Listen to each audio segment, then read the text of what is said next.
So, good afternoon, everyone, and it is my pleasure to introduce our esteemed speaker for today's webinar on Unlock Your Best Sleep. So, we have the privilege of having Chavi with us, who is a certified sleep coach, yoga teacher, and a sound healer. With over 5 years of experience in the field of sleep wellness, Chavi has dedicated herself to helping people to learn the art of sleeping as well as the skill that can improve with consistent effort and accurate knowledge. So, Chavi's expertise lies in understanding the integrate relationship between sleep and overall well being. She combines her knowledge of sleep science, yoga, and sound healing to provide practical tools and strategies for achieving restful and regenerating sleep. So, her passion for helping others over sleep related challenges and experience the transformative power of quality sleep is truly inspiring.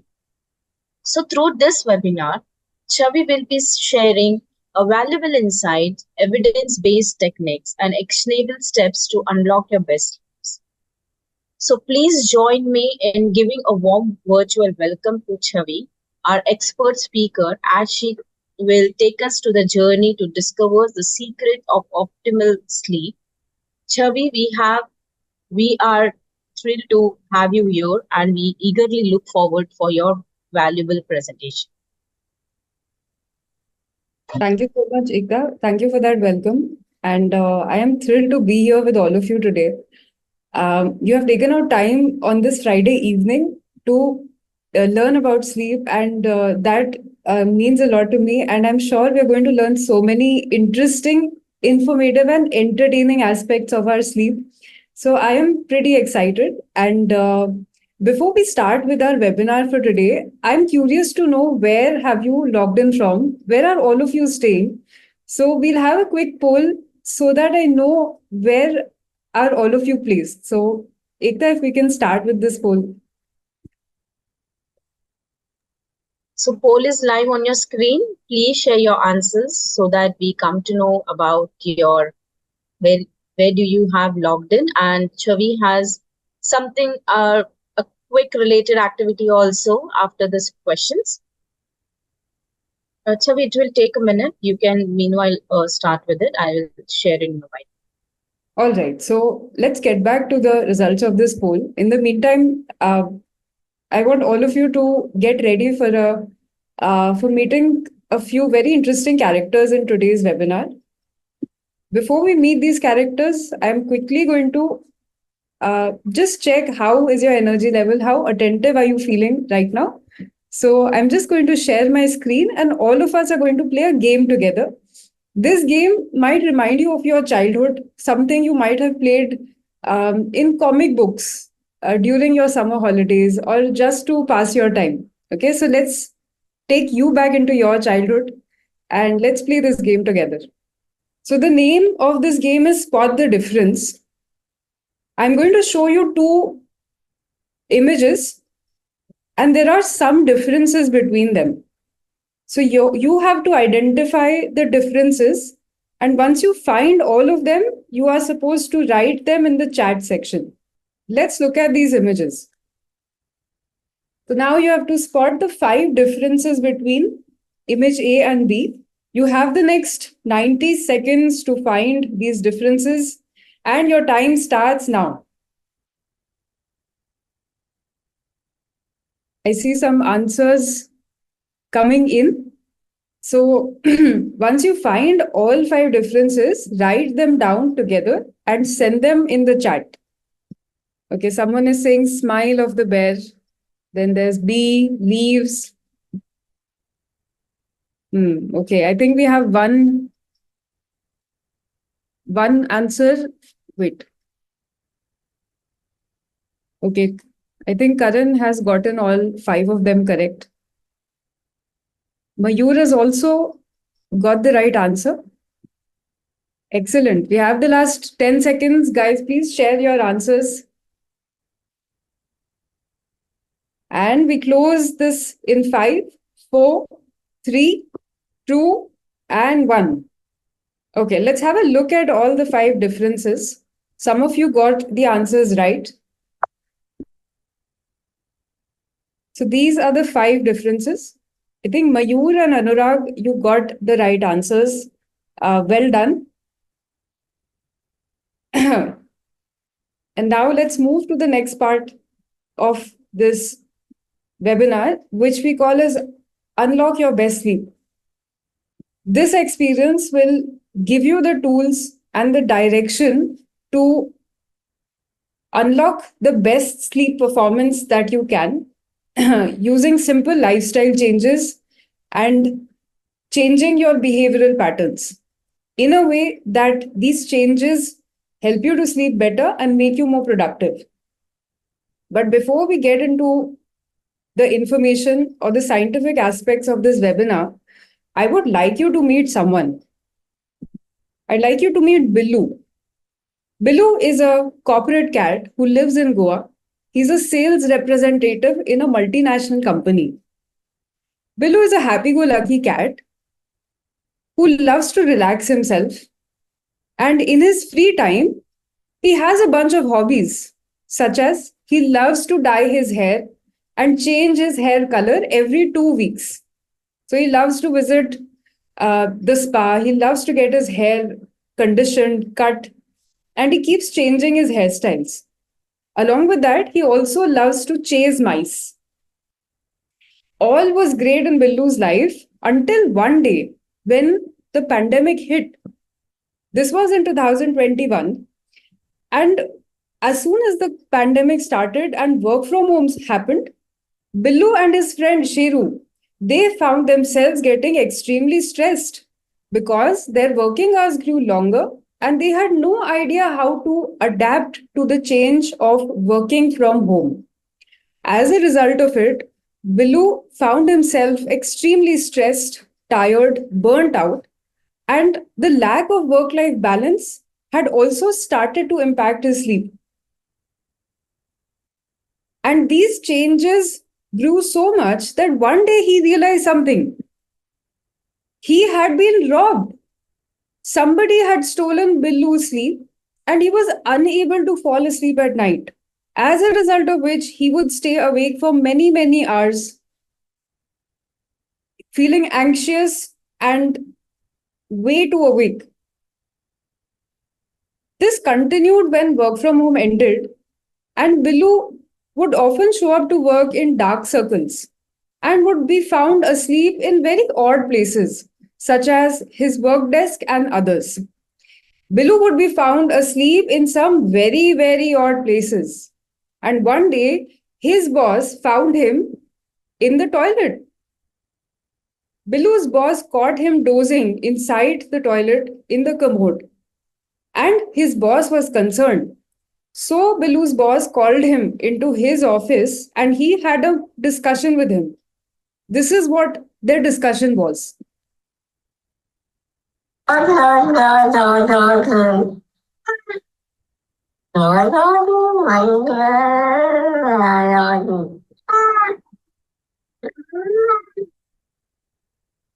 So things had gotten very serious, and now Billu's appraisal was at stake because his performance had fallen so much and his sleep had gotten worse. He knew that he had to make some changes to his sleep in order to improve his productivity and get that appraisal. But when he would go back home, he would feel clueless about the fact that he was just not able to sleep, even though he wanted it to happen so desperately. But at the same time, Billu was determined to catch the thief who had stolen his sleep. Have you been in a similar situation where you have wanted to go to bed, but you were unable to fall asleep? If yes, please go to the chat section and let me know with a yes or a no. This is a very common situation that all of us have experienced at least once in our life. Someone is saying yes to the power 10. Okay, I see many uh, answers as yes coming in. All right. So let's see what happened to Billu and how he got around this situation.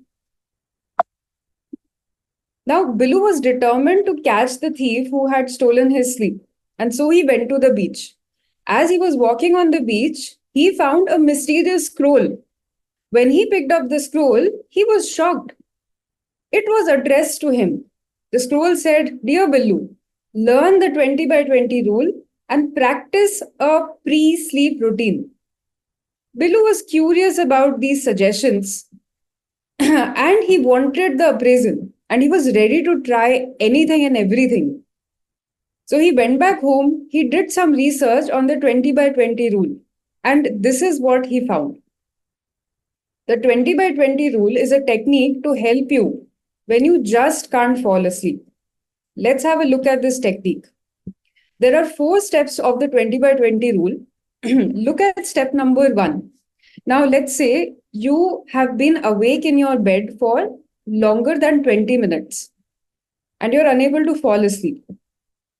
Step number 1 is that you get up from your bed and you sit somewhere else.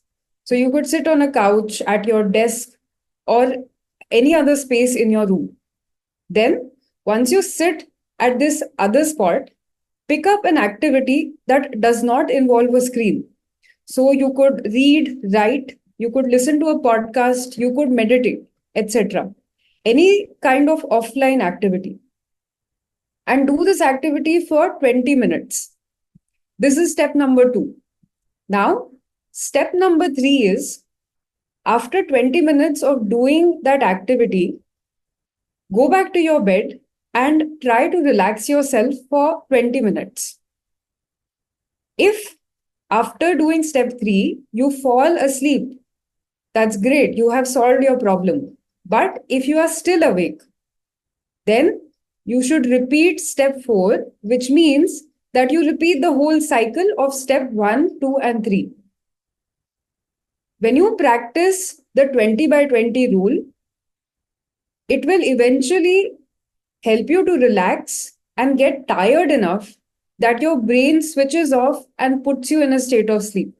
When Billu tried this out at home, he realized that he would feel less anxious at bedtime and he would fall asleep much faster as compared to when he would just stay awake, tossing and turning in bed.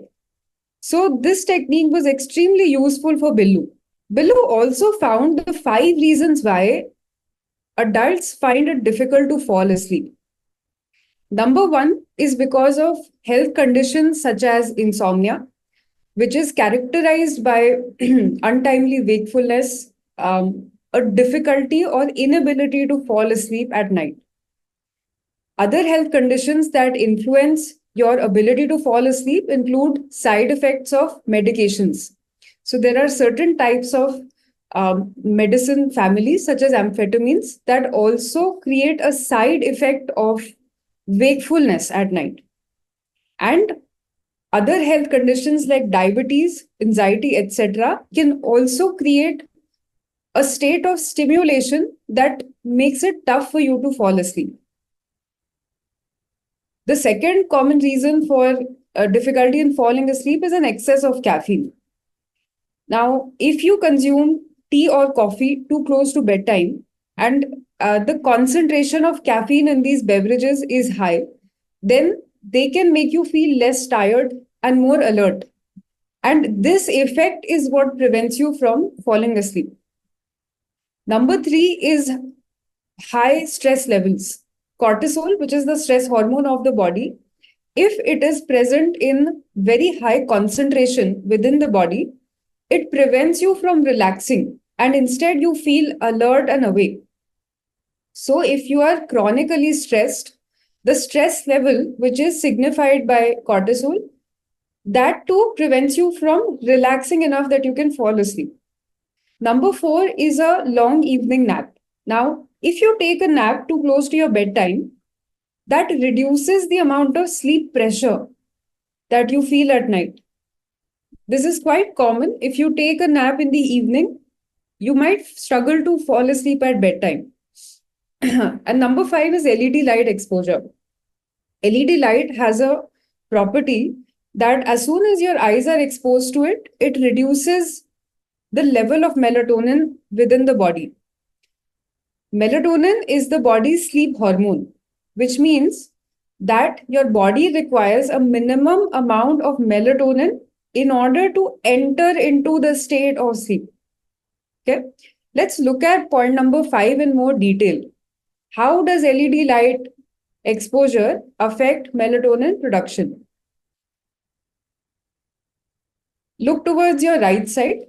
This is a graph that shows how melatonin production drops as soon as the eyes are exposed to light. Normally, melatonin levels start to increase starting from 7 p.m. in the evening and they peak around 2 a.m. at night. During this time period, if you expose yourself to any kind of light, notice how sharp the drop is. This happens because when the light enters your eyes, it creates a reaction that switches off melatonin production completely. And then slowly that melatonin level drops and you don't feel sleepy enough after that point. This is what happens when you are watching your phone at night right before you go to sleep. If you do that for long enough, you'll notice that you are no longer feeling sleepy. How many of you have felt this in the past? Go to your chat section and please let me know if this has happened to you. Okay, moving forward, let's now come back to Billu. Now, Billu was reading all this information and he realized that he needs a pre sleep routine, as was mentioned in the scroll. And he also had to stop watching reels at bedtime. He took this piece of information seriously, and that's the reason he made some changes. So, Billu's old routine used to be working at his desk till right before bedtime. But after doing his research, he made a new routine. Okay. So let's let's come back to Billu. Billu is asking you a question. Do you want to learn his pre-sleep routine? If yes, please go to your chat section and let him know. Okay, great. I see a lot of yes answers coming in. All right. So let's find out what was Billu's pre-sleep routine. Okay. So there were two techniques that Billu used. He took help from yoga. The names of these techniques are Kapal Randra Dhoti and left nostril breathing. Now we're going to learn both of these techniques in today's session. So let me quickly stop sharing the screen for the next 3 minutes and I'm going to teach you these techniques. Okay. The first technique is called as Kapal Randra Dhoti, which is an ancient technique from Hatha Yoga that helps to relax the nervous system and the facial muscles. This is a technique that also is used to alleviate migraines and decongest the sinuses. Okay. Do you want to learn how to do this technique? If yes, please give me a yes or a no in the chat section. Okay, great. So let's learn this together. All right. So Kapal Randra Dhoti is a set of facial exercises that release the face. Let's start with the first step of this technique. For this, I want you to take your thumbs, keep them on the sides of your eyebrows. Now open the three fingers and start to massage your forehead from left to right. Okay? Put very gentle pressure with your fingertips.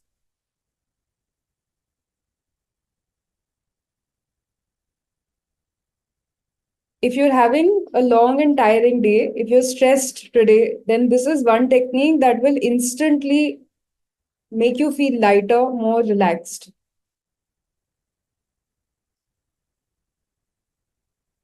Now, as you complete this round, you can all pause with this movement and relax. Now, let's look at the second step of Kapal Randha Dhoti. For this, take your thumb and your index finger. Okay, let's pinch our eyebrows and now start to slide the fingers sideways. Okay, let's do this 5 times. You can close your eyes as you move your fingers.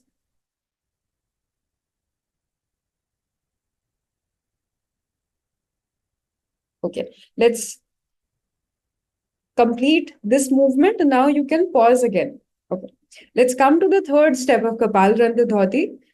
Take the first two fingers of your hands. Now place the tips of these fingers on top of your nose, right where the eyes are ending. Press with the fingers and slide the fingers downwards. Let the fingers go down till your jaw.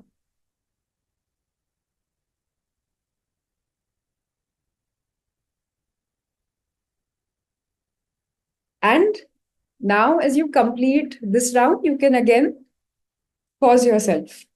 Now, let's look at the fourth step. Keep your fingers extended. This time, keep them at the same position. And now, slide your fingers below the cheekbones. Take them sideways and up till your eyebrows.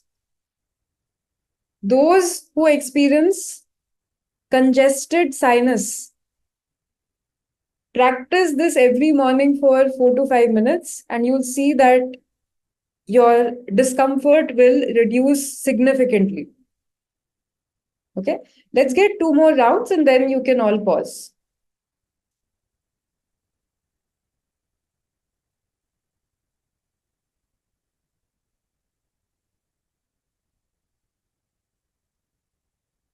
Now, as you complete this round, you can all pause yourself, relax. Now, let's look at the fifth step of Kapal Randra Dhoti. For this, open your fingers in a V shape. Take the index finger and keep it behind your ears. There's a subtle cavity you'll feel. Place your finger over there. This is a point through which your vagus nerve also passes, so it's said to stimulate the vagus nerve as well. Keep your middle finger on the jaw and now start to slide your fingers along the jaw. Okay, this time put a little more pressure than the last few steps and bring your fingers till your chin. Okay,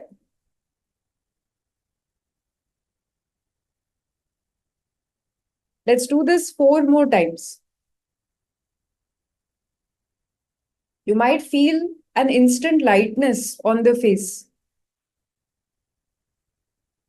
which is happening because the flow of blood towards your facial muscles and your brain has improved in the last 2 minutes. And if you practice this regularly, it can also relax the nervous system and help you to fall asleep. All right. Now, as you complete this round, you can all pause yourself. Okay. How do you feel right now? If you feel good, you can give me a thumbs up in the chat. If you don't feel good, then you can let me know about that as well. Okay, great. Let's move on. Now let's look at the second technique that Billu used to improve his sleep. This technique is called as left nostril breathing, which is a very, very efficient way in calming the brain down. Okay. So for this technique, I want you to sit straight, take your right hand and bend the first two fingers. Okay. Now we are going to inhale through the left nostril and exhale through the right. Okay. So for this, block the right nostril, inhale through your left nostril. And now close the left nostril, exhale through the right. Once again, inhale through the left. And now exhale through the right nostril. Inhale through left. Exhale through the right nostril. Okay, let's get 5 more breaths like this. If you have any doubts related to the technique, please write them down in the chat section and I'm going to help everyone out.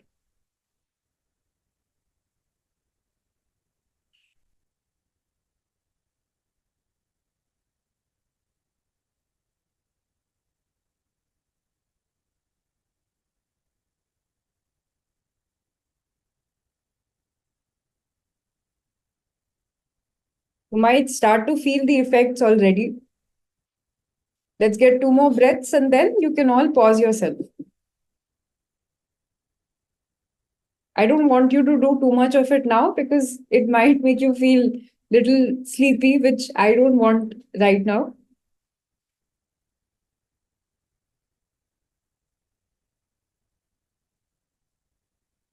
And now let's all pause ourselves. You can stop with left nostril breathing and come back to your normal breath. Okay. Let's now get back to Billu and how he is doing. What happened to him? Let's find out. Okay. So Billu practiced Kapal Randra Dhoti and he also did left nostril breathing. These are the changes, and along with that, he also made these lifestyle changes. He started to manage his caffeine intake, which means he would not have coffee after 4 p.m. because he would go to bed around 10 p.m. So keep a gap of 5 to 6 hours between your last caffeine intake and your bedtime. Also, add physical activity to your routine, but make sure that you're not doing very intense exercises within 2 hours of your bedtime because that too can make you feel more awake and alert. And thirdly, manage your nap times. Make sure that there's a gap of 7 to 8 hours between your nap and your bedtime. And don't let that nap be longer than 40 minutes. A 20 to 40-minute long nap is good enough to make you feel alert without affecting your sleep at night. Okay? So Bilu made all of these changes, and this was 25 days later.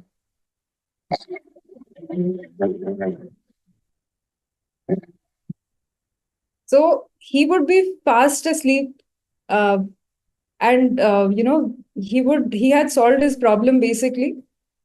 Uh, and not just that, he also got an appraisal because when he started to sleep better, his performance at work had also improved by itself. So he was all in all very happy.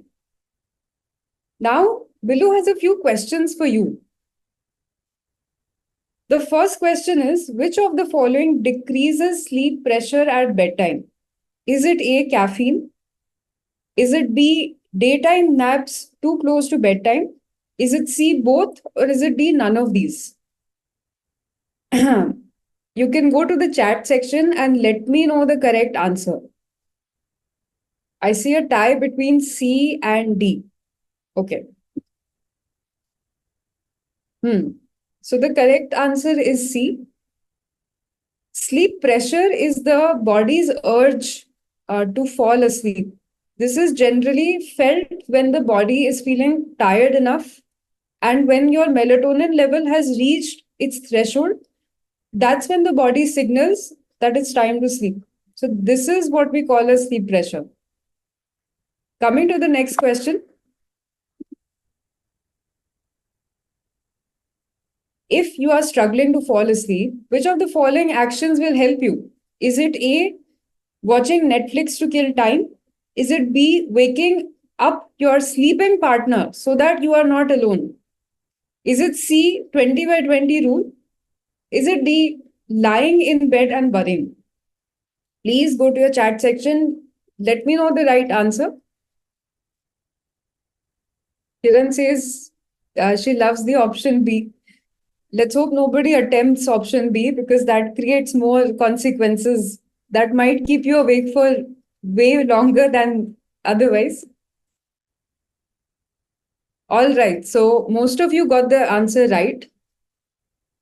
There's a unanimous C as the answer, which is great. Yes, the 20 by 20 rule will help you to fall asleep when nothing else is working out for you. Moving to the last question, which chemical compound is also called as the sleep hormone? Is it A, cortisol? Is it B, melatonin? Is it C, caffeine? Or is it D, none of these? Fantastic. We have 90% correct answers over here. Yes, the answer is B, melatonin. Uh, Cortisol is not the right answer. Cortisol is the stress hormone. whereas melatonin is the sleep hormone. Okay, moving on. Now, all was good with Billu until 3 months later, something else happened. This time, he had again been robbed. This time, he was robbed of his energy levels. So, he would wake up feeling tired, and during the day, he would be drowsy. So, again, he took an off from office, went to the beach to find the thief who stole his sleep and his energy. He found another scroll. When he opened it, he found a QR code this time. So he scanned the code, and when he opened it, this is what he found: the 5 causes of morning fatigue. Let's start with the bottommost point, number 5, which is nutrient deficiency. If you're deficient in iron, omega 3, or vitamin B12, that can show up as tiredness during the morning or during the day. Number 4 is hormonal changes, specifically in women during the luteal phase of their menstrual cycle. So, 7 to 10 days before the period arrives, this phase is characterized by tiredness. And this usually happens because the levels of estrogen and progesterone, they fluctuate. It's not so much because of the rise and fall, but just the change that is happening.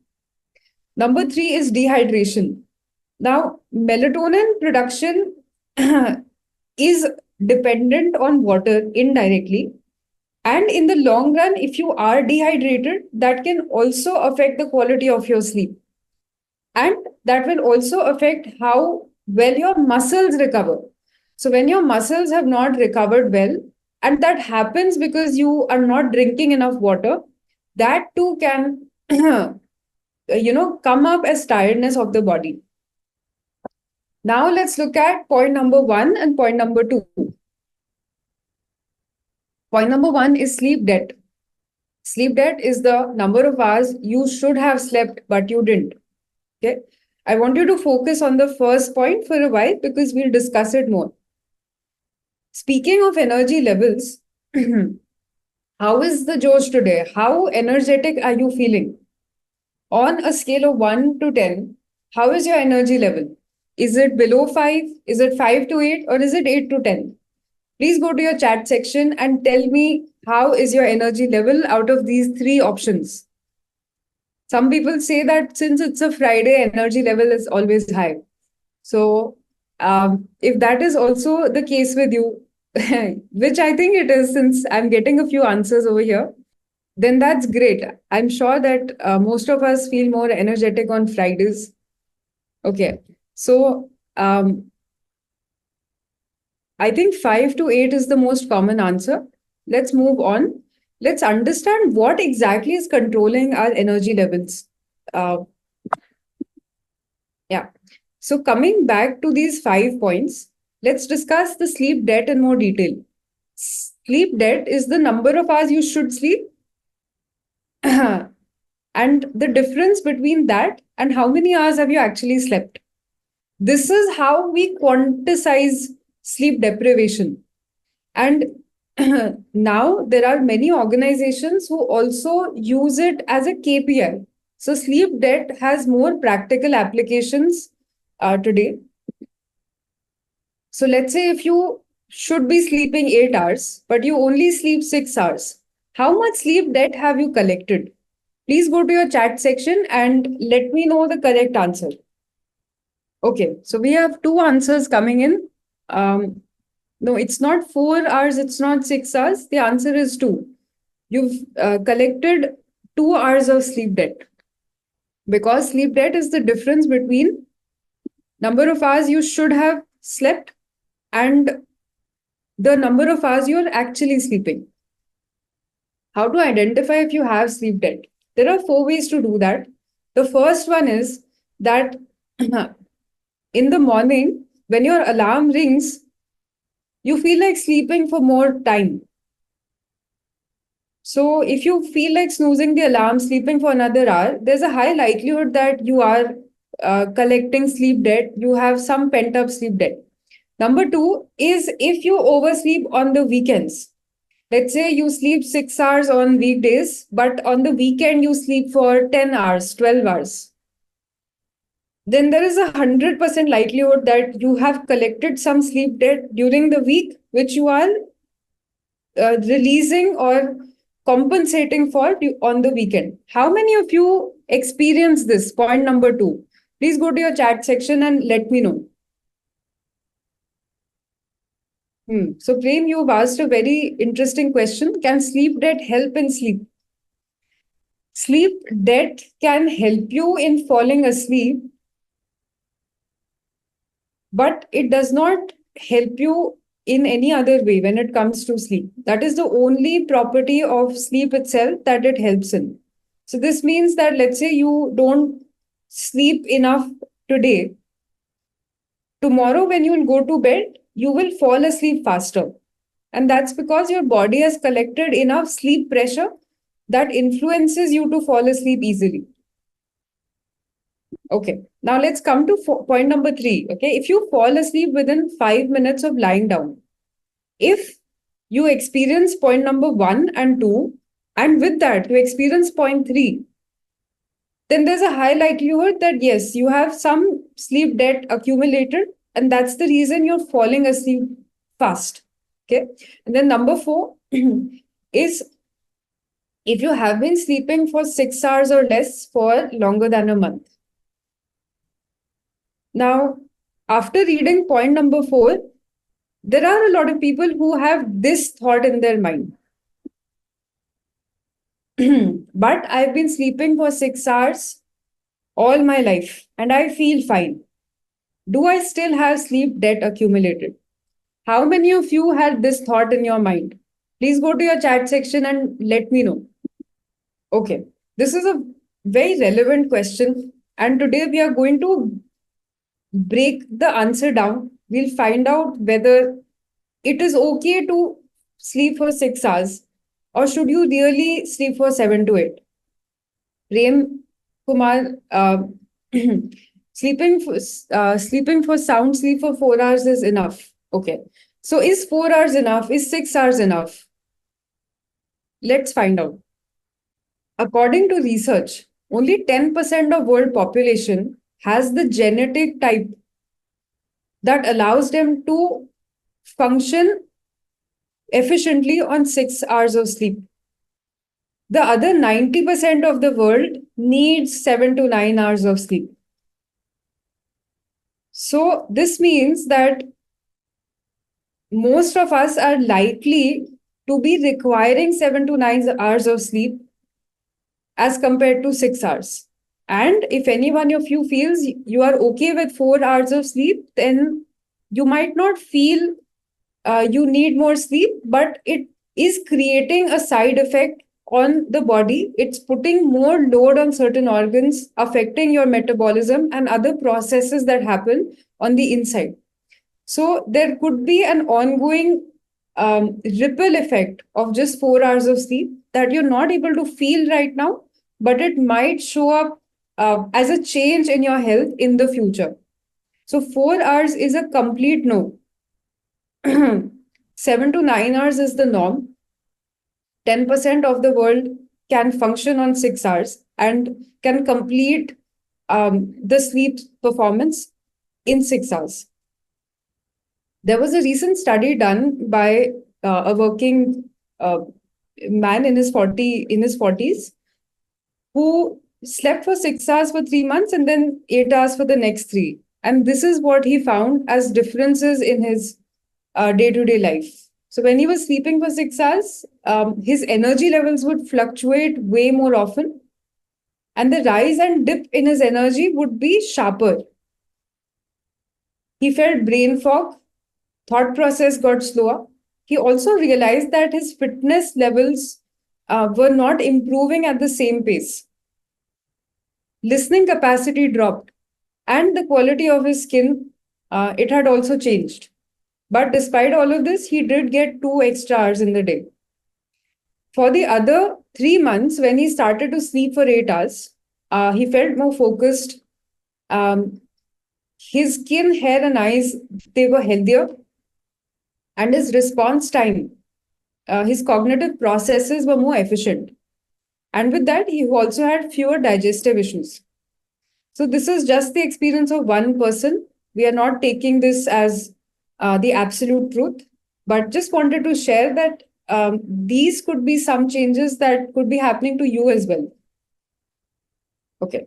Now, coming back to the five causes of morning fatigue, let's look at point number two, which is a late bedtime window. Bedtime windows later than 1 a.m. are not recommended, even for those who consider themselves as night owls. There's something about sleeping late that makes you more tired, even if you are sleeping for 8 hours.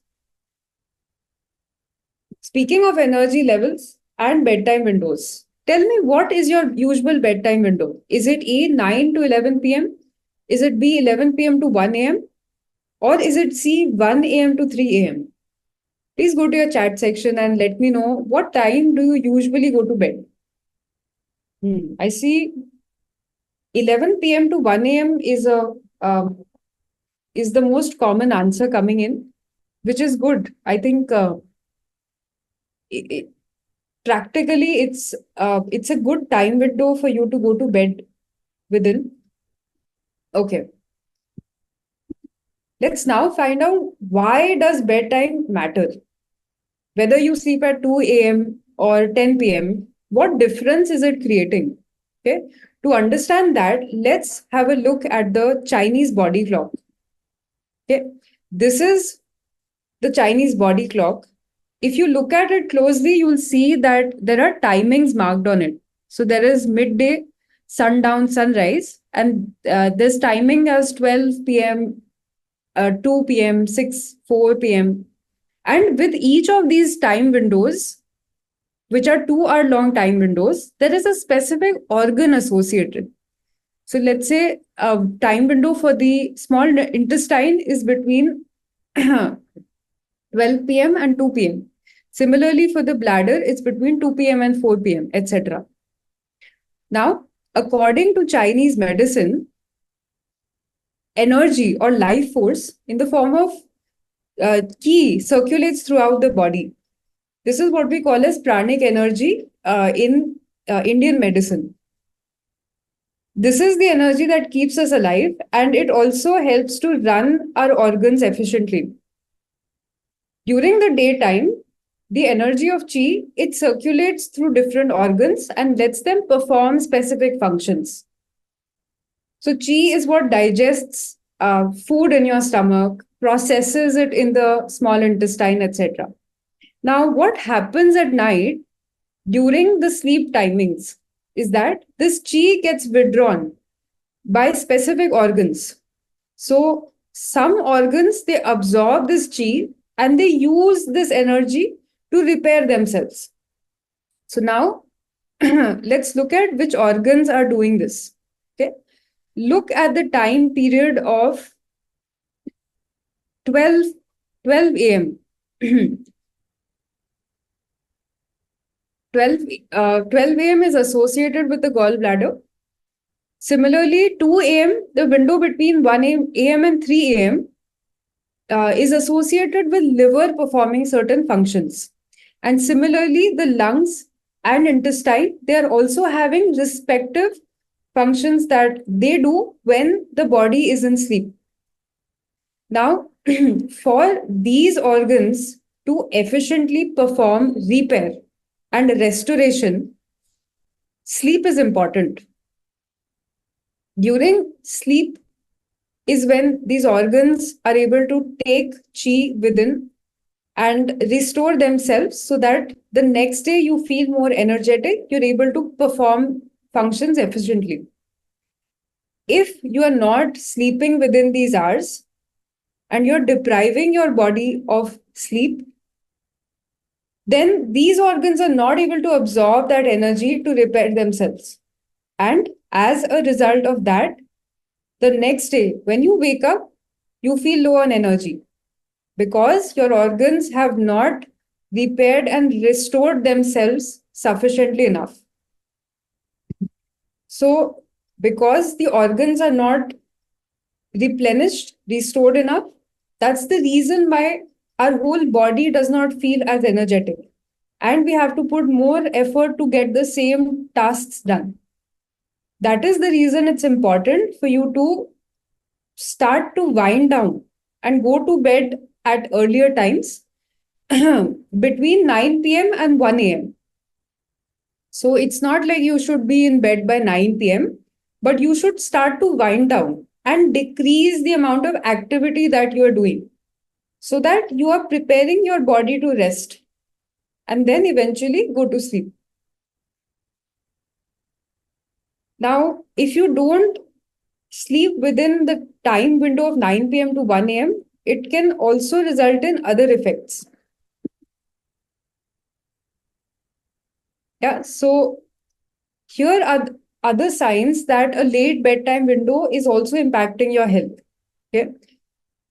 If you're chronically tired and you're also going to bed after 1 a.m., and along with that, you are also experiencing these four signs, which are slower metabolism, weight gain, muscular soreness, digestive issues like constipation, bloating, then there is a high likelihood that the late bedtime is adding to ongoing difficulties. How many of you experience at least two of these signs on a day to day basis? Please go to your chat section and let me know.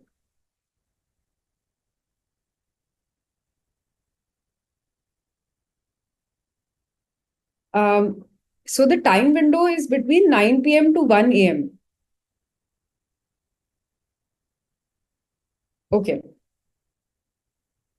All right. So let's now understand how can we deal with these difficulties and change our timing. If your organs could request you something, they would just tell you to go to bed between 9 p.m. and 1 a.m. because that is sometimes enough to take care of bodily functions, to prevent constipation, to make sure digestion is good enough. Yeah. In a nutshell, uh, what you want is that your bedtime is somewhere between 9 p.m. to 1 a.m. And it's not earlier than 9 p.m. and it's not later than 1 a.m. Some people think if they go to bed at 8 p.m., that's great. No, that's actually not great. Ideally, it should be between 9 p.m. and 1 a.m. And if you go to bed too early, that too comes with health consequences, as has been seen by research. Okay? Now, let's say that you are in a situation where your bedtime is late and you're waking up tired. How can you deal with this situation so that the fatigue you feel, it does not affect your day-to-day life severely? There are three ways to deal with morning fatigue. The first one is sunlight exposure. As short as 10 minutes is enough to make you feel more alert. Second is exercise. So as soon as you wake up, if you practice a moderately intense exercise for 30 to 60 minutes, that's definitely going to boost your alertness, improve how you feel overall, and it's also going to make the body warmer, which in turn makes you feel a little more energetic than otherwise. And the last one is yogic breathing. So there are certain exercises within yoga which really help boost energy and alertness levels. Okay? One such technique is what we call as Bhastrika Pranayam. Uh, you can practice this early in the morning on an empty stomach, and it has many other health benefits, such as improving circulation of blood, improving this general alertness levels, improving metabolism in the long run, etc. Now, this is a complete sleep strategy for those who want to improve their energy levels by changing their lifestyle. Okay, you see 5 points over here. Number one, I want you to look at the green arrow on point number 4, which is natural light exposure. This is the simplest way to make a change. Minimum effort is required. What you have to do is wake up, open a window, and just look outside. Instead of looking straight at your phone, opening social media, try doing this. And this is a healthier alternative to that. Then look at point number two, um, which is marked by a star. Okay, sleep debt recovery is extremely important. Avoid oversleeping on the weekend and undersleeping on weekdays, and find a schedule where you're getting 7 to 9 hours of sleep. How to get 7 to 9 hours of sleep is by allocating a fixed duration of 8 hours for you to sleep. Most of us are not really deciding the hours of our sleep. We are just letting sleep happen whenever it occurs. But that's not the best way to improve sleep performance. Try to fix the time windows within which you will be sleeping, and that itself is enough to improve the quality of your sleep. Then look at point number one, sleep timings. Now, as I mentioned earlier, try to go to bed between 9 p.m. and 1 a.m. Fix a 90-minute window within which you will surely be going to bed. So don't fix a time, because that is not always the best option. Fix 90 minutes and uh, note it down mentally that you will be going to bed within this time. Okay. Other suggestions include exercising. Moderate intensity exercise in the morning is extremely beneficial. And the last one is hydration. Make sure that you're drinking enough water and reduce that consumption post 8 p.m. Okay. Now, Bilu read all of these and he was quite excited to get his energy back. And he did apply these suggestions. So he fixed his bedtime window such that he would go to bed between 10:30 and 11:30. Okay, this is Bilu preparing to go to bed. See how nicely he's tucked and ready to just fall asleep. So after 21 days of applying this change, this is how Bilu was. So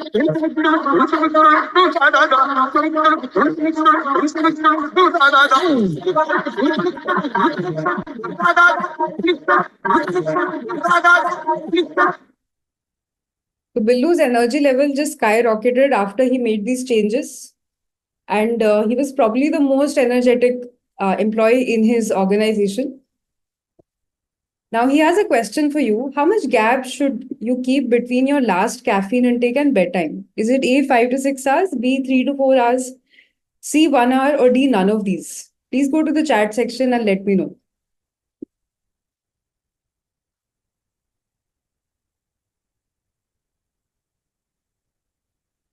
Okay, so we have the answer as A. Yes, you're right. A gap of 5 to 6 hours is important just to make sure that the caffeine gets digested enough so that it does not impact sleep in any way. How is sleep deprivation quantized? Is it A, in hours as sleep debt? Is it B, number of coffee cups you drink? Is it C, hours spent watching Instagram? Or is it D, none of these? Let me know in the chat section what you think is the correct answer. Okay, fantastic. You are all right.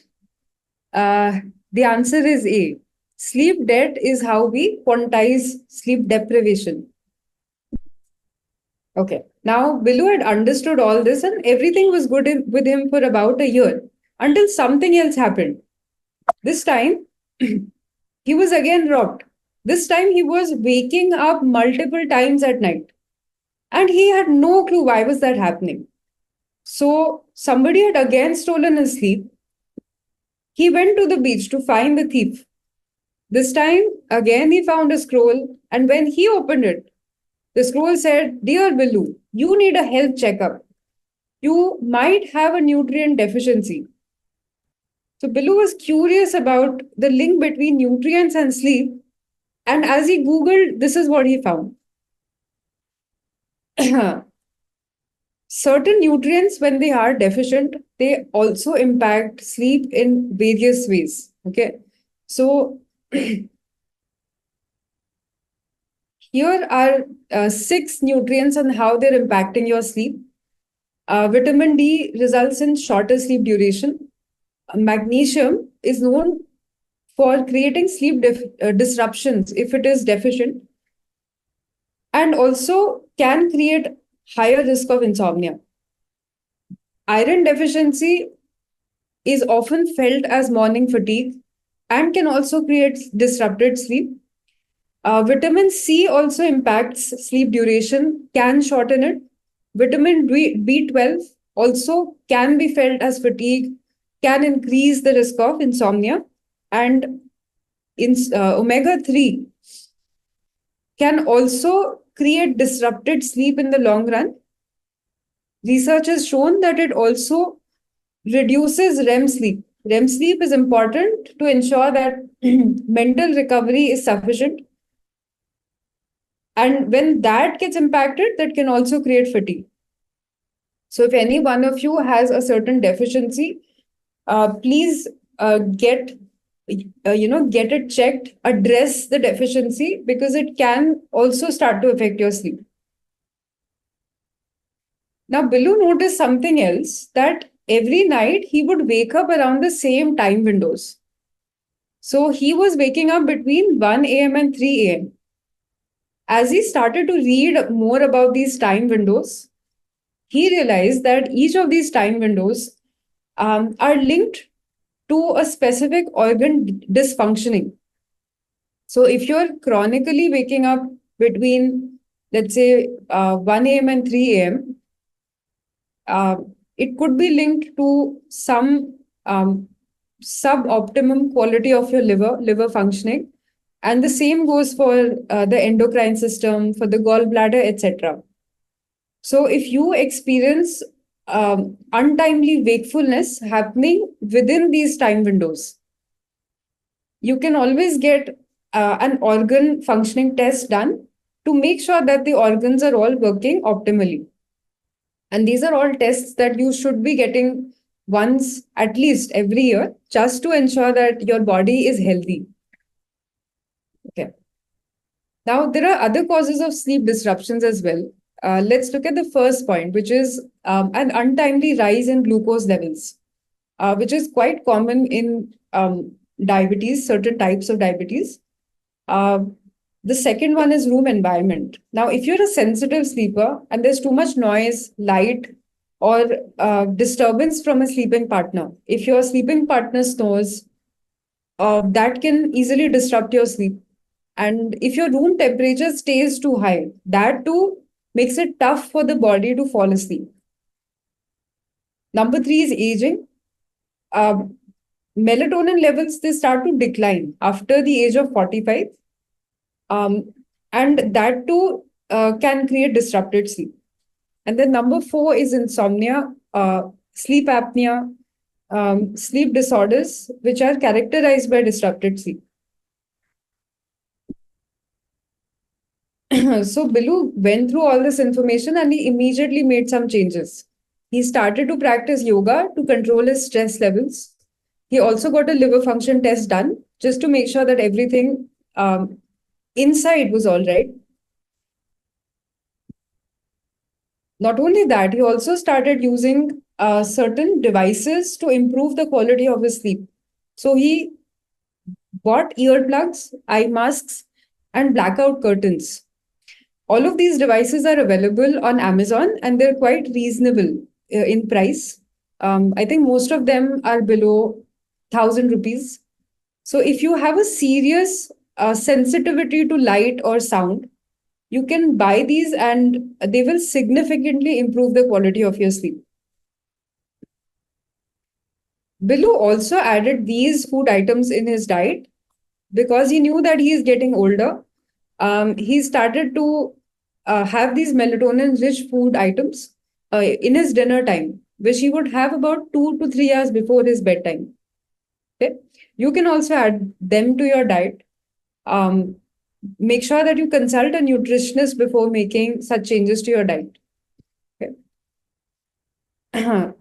Now, here's a complete sleep optimization strategy. Those who are experiencing disrupted sleep on a regular basis, you can practice these five changes in your daily life, and you'll see that the quality of your sleep will improve significantly. provided you make the changes consistently for minimum 21 days.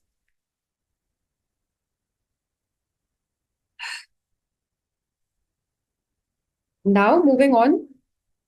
So, Billu had managed to solve this problem as well. His sleep was no longer disrupted.